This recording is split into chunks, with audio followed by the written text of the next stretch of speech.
Merhaba arkadaşlar, örgü kanalıma hoş geldiniz.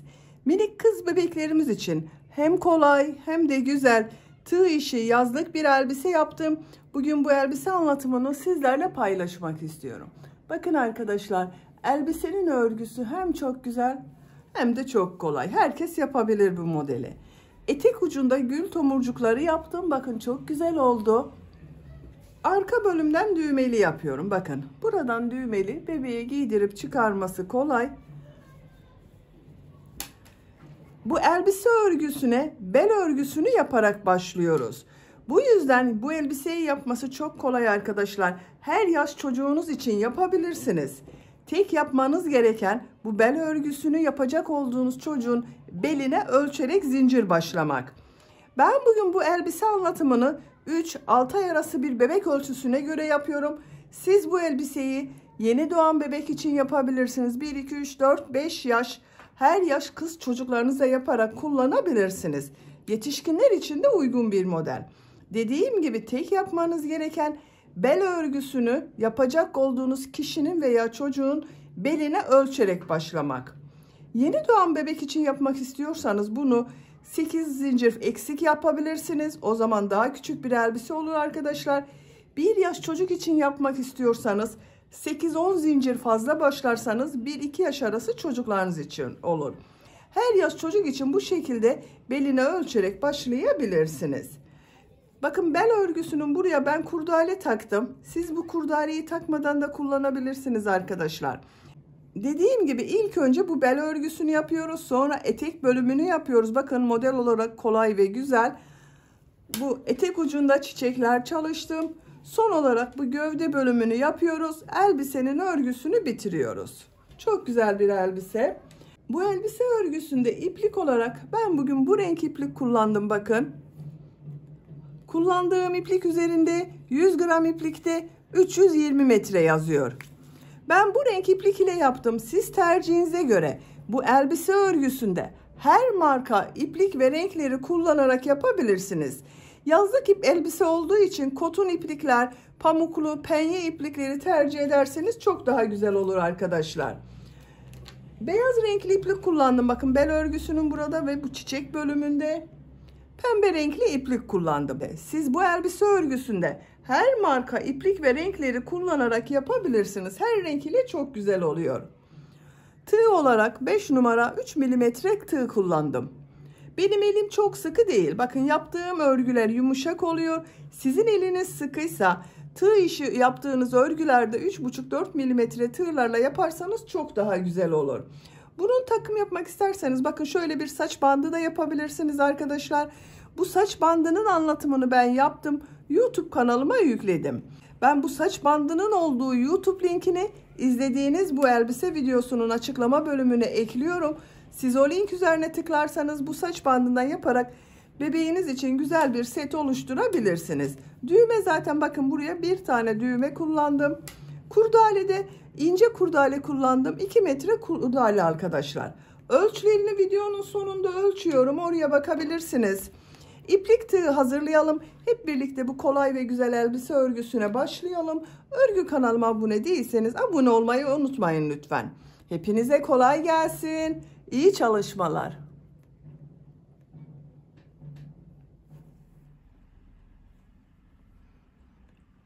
Örgüye bel örgüsü için zincir yaparak başlıyoruz. İlk ilmeği ben bu şekilde yapıyorum. Zincirleri yapmaya başlıyorum. Çok sıkı zincirler yapmıyorum. 85 zincir yapalım. 85 zincir yaptım. Çok sıkı zincirler yapmadım bakın. Bu 85 zincirin kaç santimetre olduğunu ölçüyorum.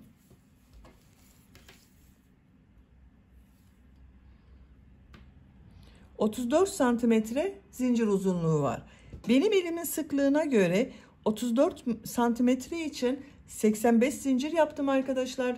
Sizin eliniz sıkıysa bu 34 santimetre olasıya kadar kaç zincir oluyorsa o kadar zincir yapmanız gerekir. Bu zincir sayısı da yapacak olduğunuz çocuğun büyüklüğüne göre daha fazla sayıda yapabilirsiniz. Ben bugün 3 aylık bir bebek bel ölçüsüne göre yapıyorum. 34 santimetre yaptım. Siz daha büyük çocuklar için yapmak istiyorsanız bunu 38, 40, 42 santimetre olarak yapabilirsiniz.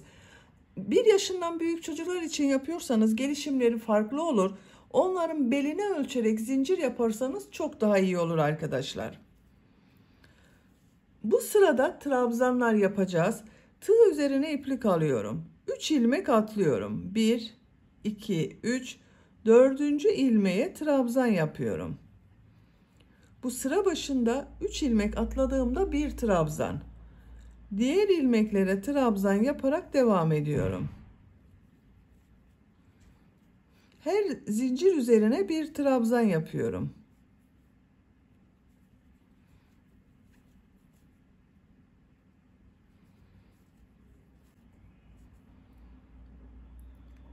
Zincirler üzerine trabzan yaparak sıra sonuna kadar devam edelim.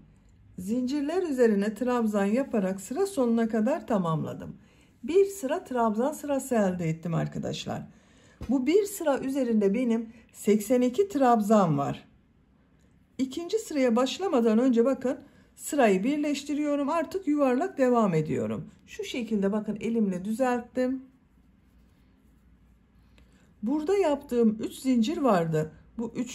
zincire tığ takıyorum. İlmek kaydırma yaparak sırayı birleştiriyorum. 2 zincir yapıyorum. İkinci sıradayım.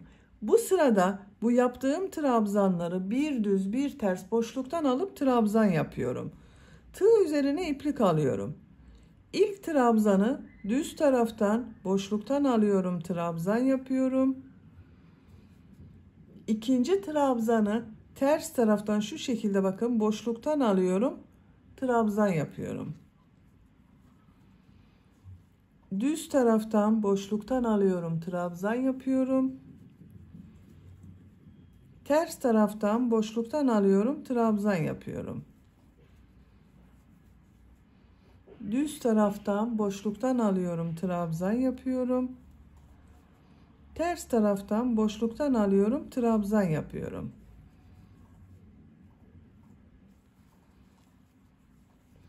Bakın bu şekilde bir görüntü elde ediyoruz. Bir düz bir ters örgü elde ediyoruz. Burayı da birleştirelim başladığımız sırayı arkadaşlar.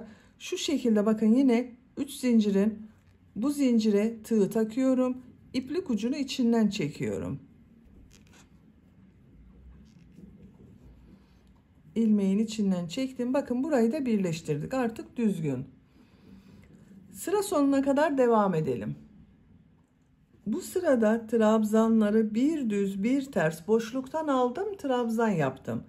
Son trabzanı bakın düz taraftan boşluktan aldım, trabzan yaptım. Tığ üzerine iplik almadan sıra başında yaptığım 2 zincirin bakın ikinci zincire tığ takıyorum. İlmek kaydırma yaparak sırayı birleştiriyorum. Bu sıra başında yaptığım bakın 2 zincir ters taraftan yaptığım trabzan görüntüsü oldu arkadaşlar. Bir düz bir ters boşluktan alarak trabzan yaptık. Görüntüsü bakın bu şekilde esnek oldu, bakın bel örgüsü. 3. sıradayım. 2 zincir yapıyorum. Bu sırada bu yaptığım trabzanları nasıl görüyorsam o yönde boşluktan alıyorum, trabzan yapıyorum. Düz tarafta görüyorum, düz taraftan boşluktan alıyorum, trabzan yapıyorum. Ters tarafta görüyorum, ters taraftan boşluktan alıyorum, trabzan yapıyorum. Düz trabzan yapıyorum boşluktan alarak, ters taraftan boşluktan alıyorum, trabzan yapıyorum.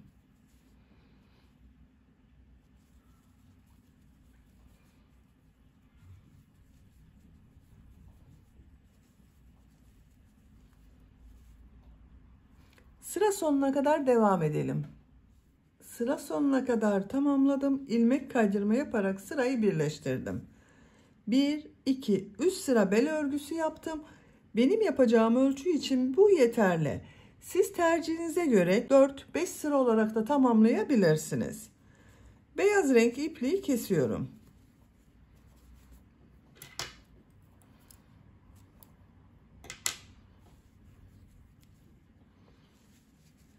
Bakın arkadaşlar bu şekilde oldu. Renkli iplik ile model yapmaya başlıyorum. Bu ilmekten ipliği bağlıyorum.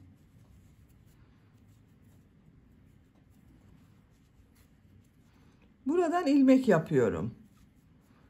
3 zincir yapıyorum. Tığ üzerine iplik alıyorum. Aynı ilmek içine bir trabzan yapıyorum. 2 zincir yapıyorum. Aynı ilmeğe 2 trabzan daha yapıyorum. Bakın sıra başında yaptığım 3 zincir ile birlikte 2 trabzan, 2 zincir, 2 trabzan oldu. Tığ üzerine iplik alıyorum. 2 ilmek atlıyorum. 3. ilmeğe 2 trabzan, 2 zincir, 2 trabzan yapıyorum.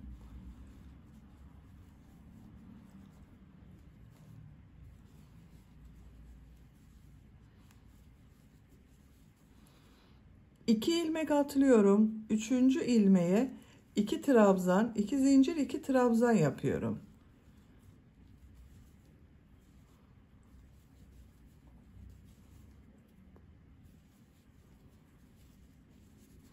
Bakın bu şekilde oluyor. Sıra sonuna kadar devam edelim. Sıra sonuna kadar modelleri yaptım. Son yaptığım modeli ilk yaptığım model ile ilmek kaydırma yaparak sırayı birleştiriyorum. Sıra başında 3 zincir yaptım. Bu 3. zincire tığ takıyorum. İlmek kaydırma yapıyorum. Bakın birleştirdim.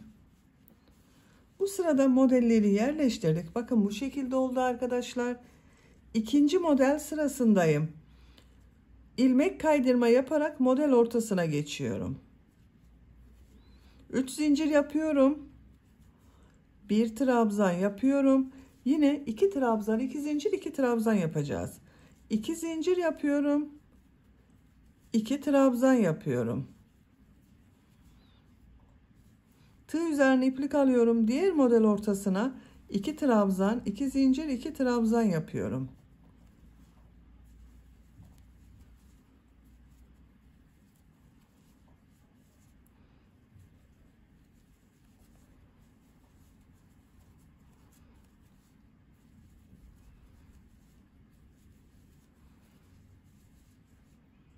Sıra sonuna kadar devam edelim.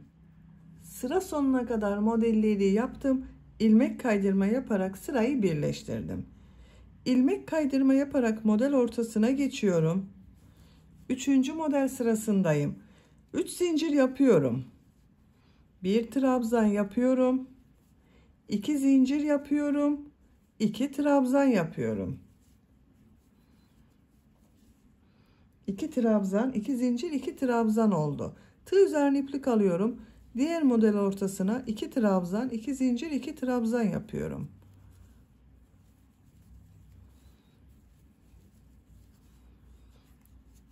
Sıra sonuna kadar devam edelim.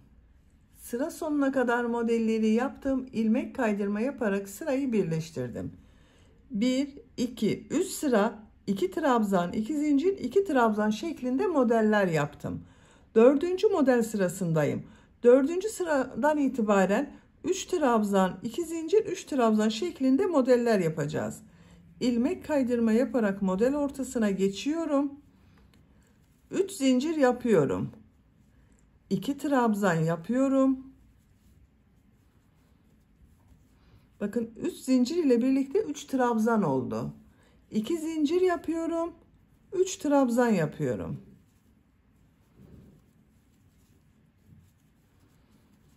Üç trabzan, 2 zincir, 3 trabzan oldu. Tığ üzerine iplik alıyorum. Model ortasına 3 trabzan, 2 zincir, 3 trabzan yapıyorum.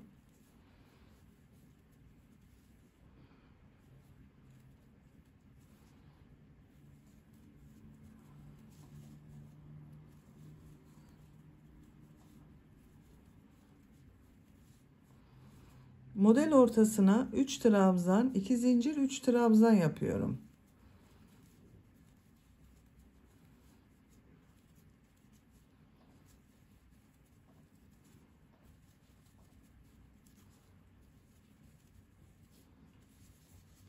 Bakın görüntüsü böyle oldu. Sıra sonuna kadar devam edelim. İlmek kaydırma yaparak sırayı birleştirelim. Bir sonraki sırada yine 3 trabzan, 2 zincir, 3 trabzan yapacağız. Örgü artık 3 trabzan, 2 zincir, 3 trabzan ile devam edecek arkadaşlar. Model örgüsüne her sırada 3 trabzan, 2 zincir, 3 trabzan yaparak örgüye devam edelim. Etek yüksekliğini yapacağım ölçüye göre tamamladım. 1, 2, 3, 4, 5, 6, 7, 8, 9, 10, 11, 12, 13 model sırası yaptım. Benim yapacağım ölçü için bu model sırası yeterli arkadaşlar. Siz daha uzun olsun istiyorsanız 1-2 model sırası devam edebilirsiniz. Santimetre olarak ölçüyorum.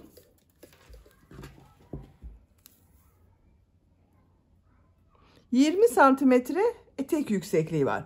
Burada bitirmiyorum. Etek ucunda çiçek motifleri yapacağız. Onun için ilk önce yeşil renkli iplik ile yaprak bölümlerini yapıyorum. Bakın şu şekilde bir yeşil renkli iplik kullanıyorum. Siz tercihinize göre her renk yeşil ipliği kullanabilirsiniz. Şu ilmeğe ipliği bağlıyorum.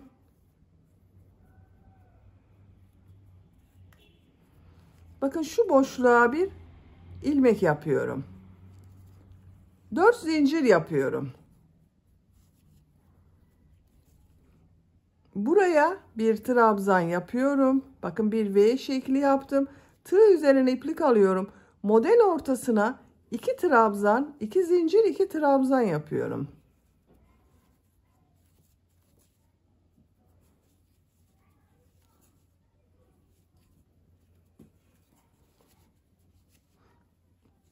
Bakın bu iki model ortasında bulunan boşluğa bir trabzan, 2 zincir, 1 trabzan yapıyorum. Model üzerine 2 trabzan, 2 zincir, 2 trabzan yapıyorum.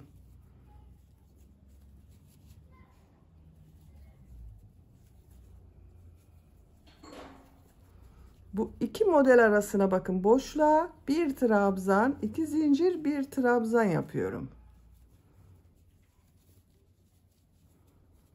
Bakın bu şekilde oluyor.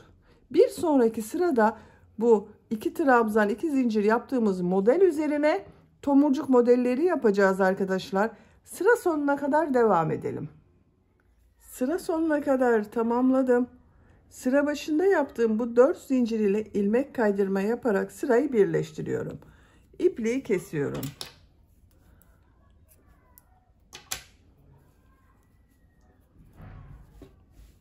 Bakın arkadaşlar bu şekilde oldu.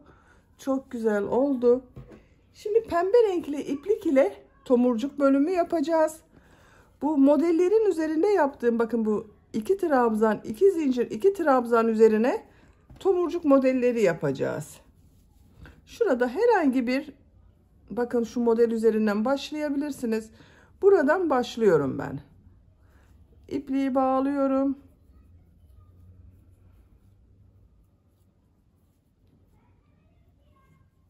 İlmek yapıyorum. 3 zincir yapıyorum. Tığ üzerine iplik alıyorum. Buraya 5 trabzan yapıyorum.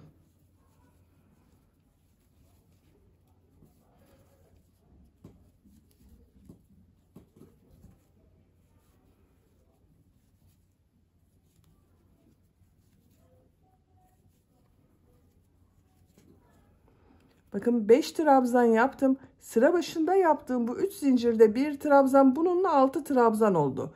Tığ çıkarıyorum ilmekten. Sıra başında yaptığım bakın bu 3 zincirin 3. zincire tığ takıyorum. İlmeği içinden çekiyorum. Bakın tomurcuk modelini yaptım. 7 zincir yapıyorum. Bakın burayı atlıyorum arkadaşlar. Şu modeli atlıyorum. Diğer model ortasına 6 trabzan yapıyorum. Çok sıkı yapmıyorum trabzanları.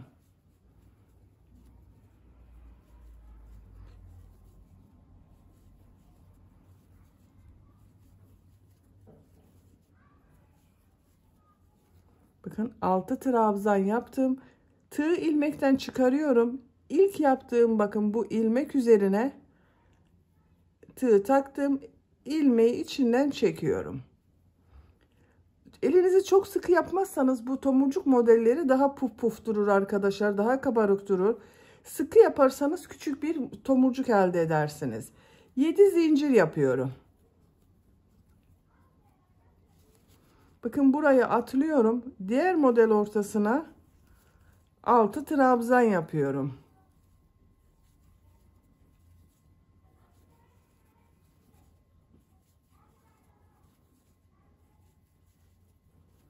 Altı trabzan yaptım. İlk yaptığım trabzan üzerindeki ilmeğe tığ takıyorum. İlmeği içinden çekiyorum. 7 zincir yapıyorum. Bakın bu şekilde tomurcuk modelleri yapıyoruz. Ben burada bakın 7 zincir yaptım. Birbirini çekmedi arkadaşlar model. Mesafesi iyi oldu. Sizin eliniz sıkıysa bunu 8 zincir yapabilirsiniz. Sıra sonuna kadar devam edelim. Sıra sonuna kadar tamamladım. Son tomurcuk modelini yaptım. 7 zincir yapıyorum. İlk yaptığım bakın şu tomurcuğun burada bulunan ilmek ile ilmek kaydırma yaparak sırayı birleştiriyorum. İpliği kesiyorum.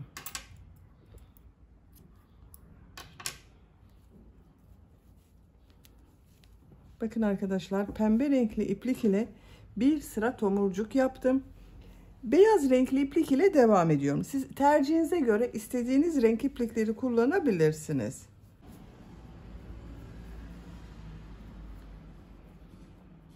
Bakın şu ilmekten ipliği bağlıyorum.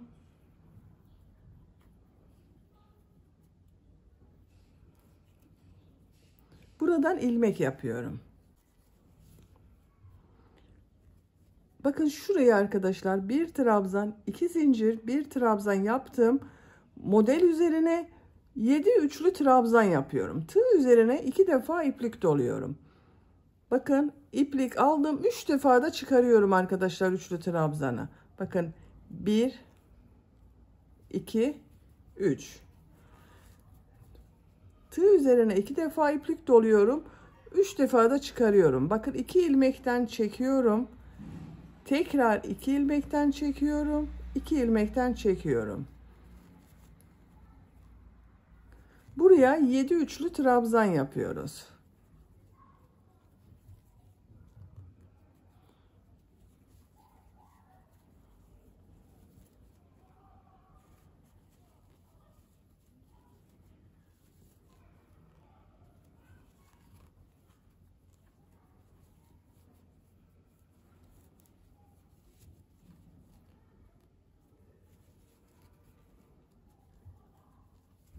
Bakın 2, 4, 6, 7 üçlü trabzan yaptım. Yaptığım bu trabzanları şu tomurcuk modelinin üzerinde bulunan ilmeğe ilmek kaydırma yaparak bakın birleştiriyorum. Tığ üzerine 2 defa iplik doluyorum. Buraya 7 üçlü trabzan yapıyorum.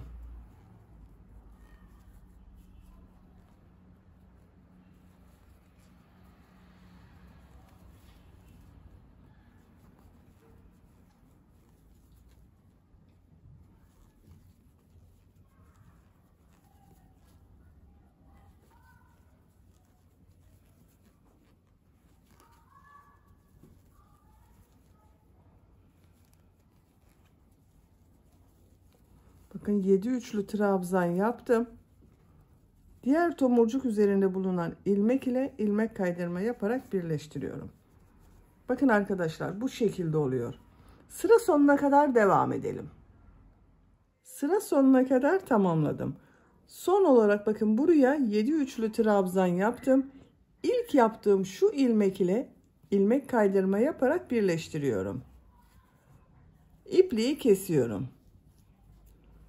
Bakın arkadaşlar etek ucu çok güzel oldu.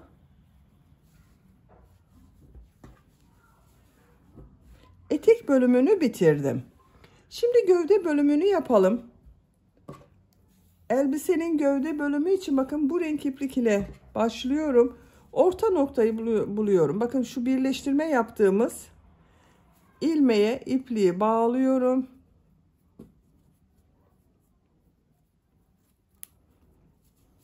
Buradan ilmek yapıyorum. Bir zincir yaptım, sağlamlaştırdım. Aynı ilmeğe bakın. Bir trabzan yapıyorum. Her ilmek üzerine trabzan yapıyorum. Trabzan sırası yapıyoruz.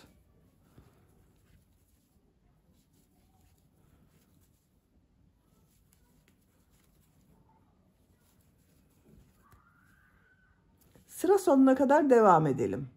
Sıra sonuna kadar tamamladım. Bakın, bir sıra trabzan sırası yaptım. Bir zincir yapıyorum. Örgüyü çeviriyorum. Trabzan sırası yapıyorum yine. İlk ilmeğe bir trabzan yapıyorum. Bakın, bu sıra başında yaptığımız bir zincir dönüş için kullandım arkadaşlar. Buraya bir trabzan yaptım. Diğer ilmeklere trabzan yaparak devam ediyorum. Bu şekilde birkaç sıra trabzan sırası yapalım. 4 sıra trabzan sırası yaptım. 1, 2, 3, 4. Bakın, görüntüsü bu şekilde oldu. Benim yapacağım ölçü için bu 4 sıra yeterli. Ben bugün 3 aylık bir bebek için yapıyorum. 4 sıra yaptım arkadaşlar. Siz daha büyük çocuk için yapıyorsanız bunu 1-2 sıra devam edebilirsiniz. Yeni doğan için de 4 sıra yapmanız yeterli olur. Şimdi arka ve ön bölümlere işaret yapalım. Bakın, orta noktayı buldum ben. Şu şekilde ikiye katladım. Orta noktaya bir işaret yaptım. Siz sayarak da yapabilirsiniz. Yarısına işaret yapabilirsiniz. Bu işaret yaptım. Bakın, boşluğa taktım. Boşluktan sonra trabzanları sayıyorum. 2, 4, 6, 8, 10, 12, 14, 16. 16.'ya işaret yapıyorum. Bakın, buraya 16 trabzan işaret yaptım. Diğer tarafa da sayıyorum.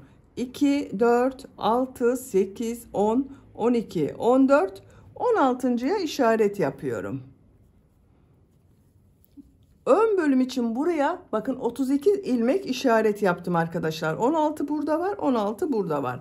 Arka bölüme de aynı şekilde ön bölümün yarısı olacak. Buraya bakın, 16 buraya, 16 buraya yaptım. Arka bölüm için bakın, 16 ilmek buradan sayıyorum. 2, 4, 6, 8, 10, 12, 14, 16.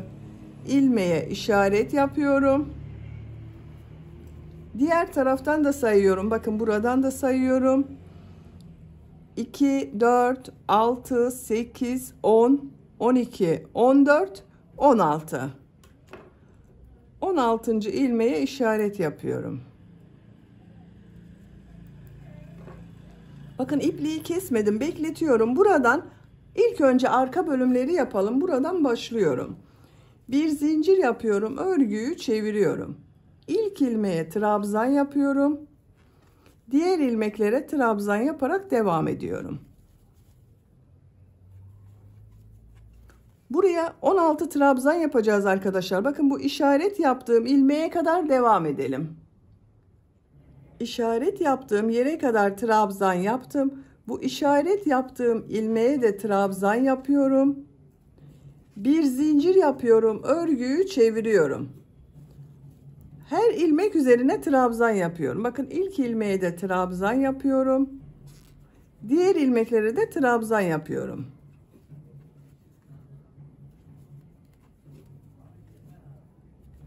Sıra sonuna kadar devam edelim. Sıra sonuna kadar tamamladım. Bir zincir yapıyorum, örgüyü çeviriyorum. 3. sıradayım. Her ilmek üzerine bir trabzan yapıyorum.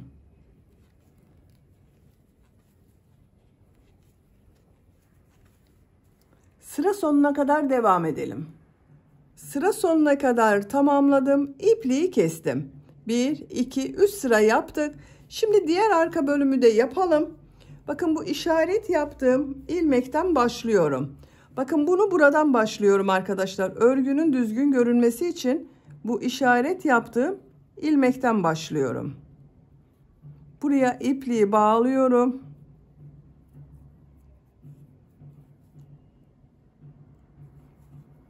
Bir zincir yapıyorum. Bakın, bu işaret yaptığım ilmeğe de trabzan yapıyorum. Diğer ilmeklere trabzan yaparak devam ediyorum. Sıra sonuna kadar devam edelim. Sıra sonuna kadar bakın trabzan yaptım. Bir zincir yapıyorum, örgüyü çeviriyorum. Her ilmek üzerine trabzan yapıyorum. Sıra sonuna kadar devam edelim. Örgüyü çevirelim. Bir sıra daha trabzan sırası yapalım. Bakın bu arka bölümü 3 sıra trabzan sırası yaptım. Bu arka bölümü de 3 sıra trabzan sırası yapacağız arkadaşlar. 3 sıra olarak tamamlayalım. Bakın bu arka bölümü de bu arka bölüm gibi 3 sıra yaptım arkadaşlar. 1 2 3 1 2 3. Şimdi ön bölümü yapacağız.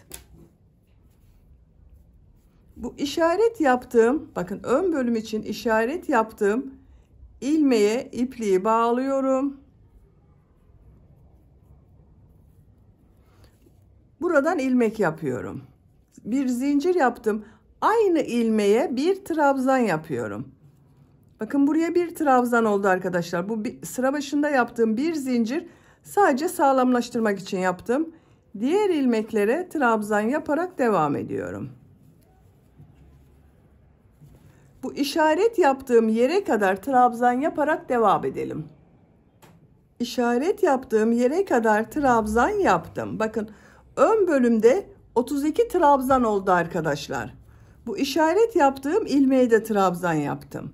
Bir zincir yapıyorum, örgüyü çeviriyorum. İlk ilmeğe trabzan yapıyorum. Diğer ilmeklere trabzan yaparak devam ediyorum. Trabzan sırası yapıyoruz. Sıra sonuna kadar devam edelim. Sıra sonuna kadar tamamladım. Bir zincir yapıyorum, örgüyü çeviriyorum. 3. sıradayım. Her ilmek üzerine trabzan yapıyorum.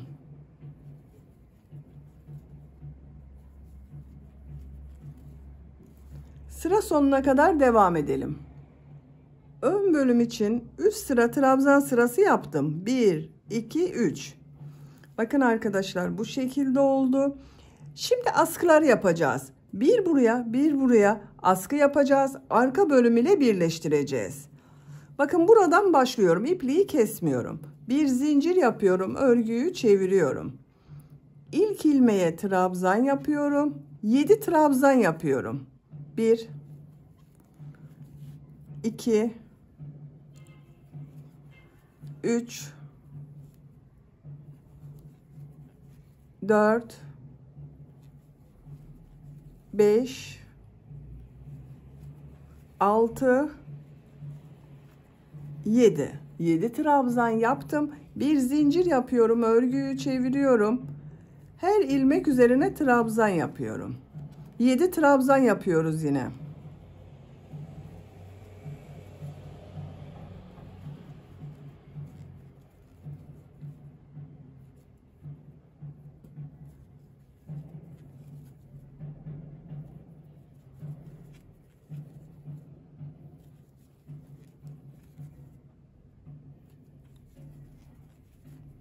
Bir zincir yapıyorum, örgüyü çeviriyorum. Yine 7 trabzan yapıyorum. Bu şekilde askının örgüsüne devam edelim. 7 trabzan ile bakın 16 sıra yaptım. 2 4 6 8 10 12 14 16 sıra oldu arkadaşlar. Santimetre olarak ölçüyorum.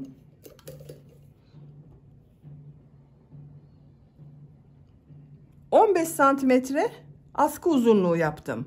Şimdi bu askıyı arka bölümüyle birleştireceğiz. Bakın burada kol tarafıyla birleştireceğiz. Örgünün ters tarafından birleştiriyoruz. Elbiseyi çevirebilirsiniz. Ben çevirmeden bakın şu şekilde örgünün ters tarafından birleştiriyorum. Tığ çıkarıyorum. Bakın kol tarafından şu ilk ilmeğe tığı takıyorum. İpliği içinden çekiyorum. İlmek kaydırma yaparak birleştiriyoruz. İkinci ilmeğe tığ takıyorum. Buradan ikinci ilmeğe tığ takıyorum. İlmek kaydırma yapıyorum. Karşılıklı bakın ilmek kaydırma yapıyorum. Askı ile arka bölümü birleştiriyoruz.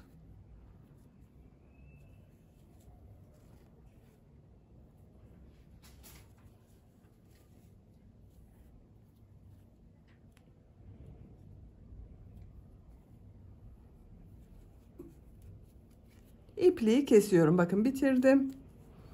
Birleştirme yaptığım yerin görüntüsü bu şekilde oldu. Bakın kol tarafından birleştirdik.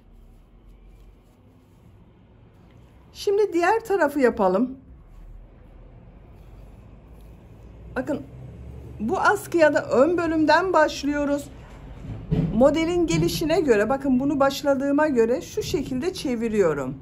Buradan 7 ilmek sayıyorum. 1, 2, 3, 4, 5, 6, 7. Buradan bir ilmek yapıyorum. İpliği bağlayabilirsiniz de arkadaşlar. Zincir yaptım, sağlamlaştırdım. Aynı ilmeğe bakın trabzan yapıyorum. 7 trabzan yapıyorum. Bu ilk başta yaptığım bir zincir trabzan olmuyor. Bakın bu bir trabzan. 2 3 4 5 6 7. Bir zincir yapıyorum, örgüyü çeviriyorum. İlk ilmeğe trabzan yapıyorum. 7 trabzan yapıyorum yine.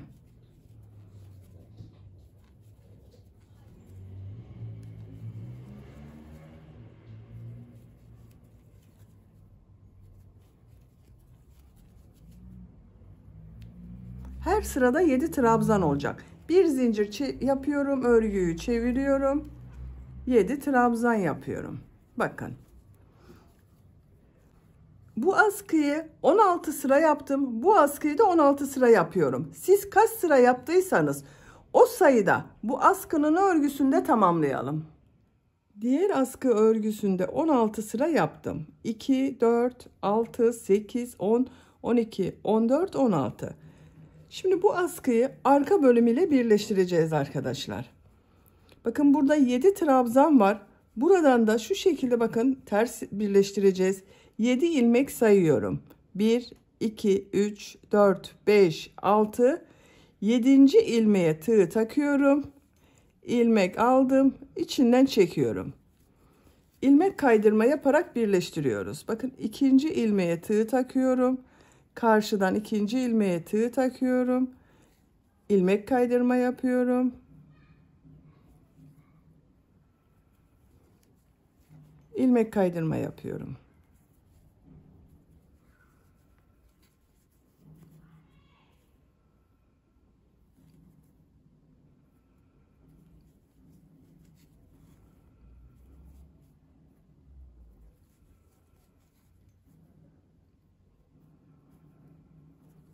Bakın son ilmeği ilmek kaydırma yaptım.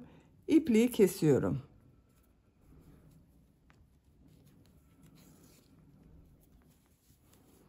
Bakın birleştirme yaptığım yerin görüntüsü bu şekilde oldu. Bakın arkadaşlar, elbise görüntüsü bu şekilde oldu. Şimdi kol çevresinden ve yaka çevresinden pıtırcık modelleri yapıyorum. Ben bu tomurcuk yaptığım pembe renk ipliği kullanıyorum. Siz tercihinize göre kendi rengiyle yapabilirsiniz. Bu bel örgüsünde kullandığınız rengi yapabilirsiniz. Herhangi bir ilmekten başlıyorum. Bakın kol altında şu ilmekten başlıyorum.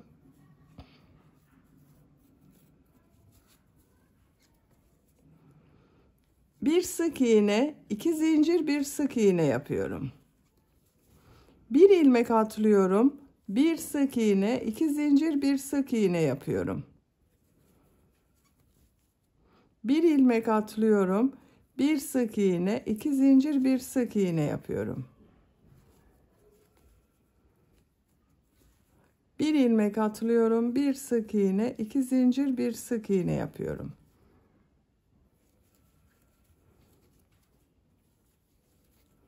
Bakın bu şekilde pıtırcık modelleri oluyor. Sıra sonuna kadar devam edelim. Sıra sonuna kadar tamamladım. İlk yaptığım şu ilmek ile ilmek kaydırma yaparak birleştiriyorum. İpliği kesiyorum. Bakın kol çevresinde pıtırcık modeli yaptım. Bu şekilde oldu. Diğer kol çevresinde de bakın aynı şekilde pıtırcık modeli başladım, yaptım arkadaşlar. Şimdi yaka çevresine de burada yaptığımız gibi pıtırcık modelleri yapıyorum. Arka bölümden başlıyorum. Yine pembe renkli iplik ile yapıyorum. Bakın şuradan başlıyorum. Buraya bir tane de düğme iliği yapmak istiyorum ben. Düğmeli yapacağız. Siz isterseniz bağlamalı yapabilirsiniz. Bir ip kordon buraya yapabilirsiniz. Bir ip kordon buraya yapabilirsiniz. Ben küçük bir düğme dikiyorum arkadaşlar. Şu şekilde bir ilmek yaptım. Düğme iliği için 7 zincir yapıyorum. Aynı ilmeğe sık iğne yapıyorum. Bakın düğme iliğini yaptım buraya. Şu ilmeğe bir sık iğne, 2 zincir, bir sık iğne yapıyorum. Bu kol çevresinde yaptığımız pıtırcık modeli yapıyorum. Bakın bir ilmek atlıyorum, bir sık iğne, 2 zincir, bir sık iğne yapıyorum. Bir ilmek atlıyorum, bir sık iğne, 2 zincir, bir sık iğne yapıyorum. Yaka çevresinde pıtırcık model yaparak buraya kadar devam edelim. Sıra sonuna kadar tamamladım. İpliği kesiyorum.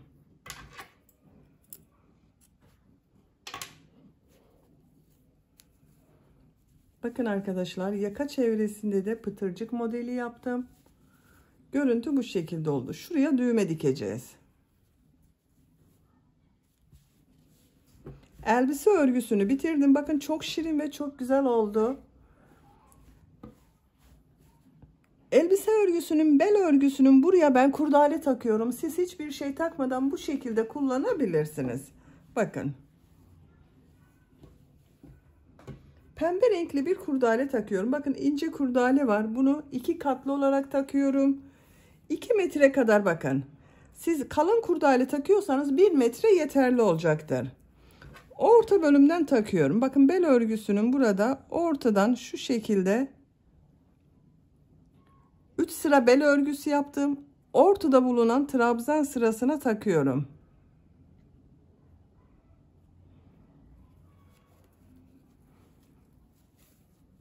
Bu düz taraftan yaptığım trabzanlar üstte kalıyor. Ters taraftan yaptığım trabzanlar altta kalıyor. Bu şekilde takalım. Bakın sıra sonuna kadar kurdaleyi taktım.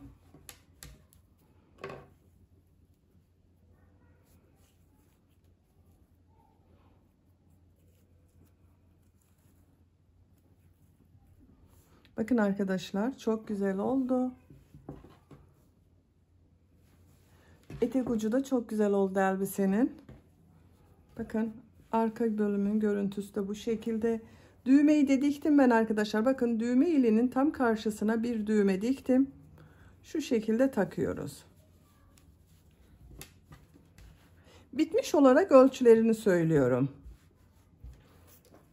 Buradan gövde genişliğini ölçüyorum. 21 santimetre. Yüksekliğini ölçüyorum. Kol altından yükseklik 28 santimetre. Omuzdan etek ucuna kadar olan yüksekliğini ölçüyorum. 37 santimetre. Ben bugün 3-6 ay arası bir bebek için yaptım. Bu ölçüde oldu arkadaşlar. Bakın çok güzel oldu. Beni dinlediğiniz ve izlediğiniz için hepinize çok teşekkür ederim. Sizlerle yeni örgülerde görüşmek dileğiyle. Hoşça kalın, sevgiyle kalın.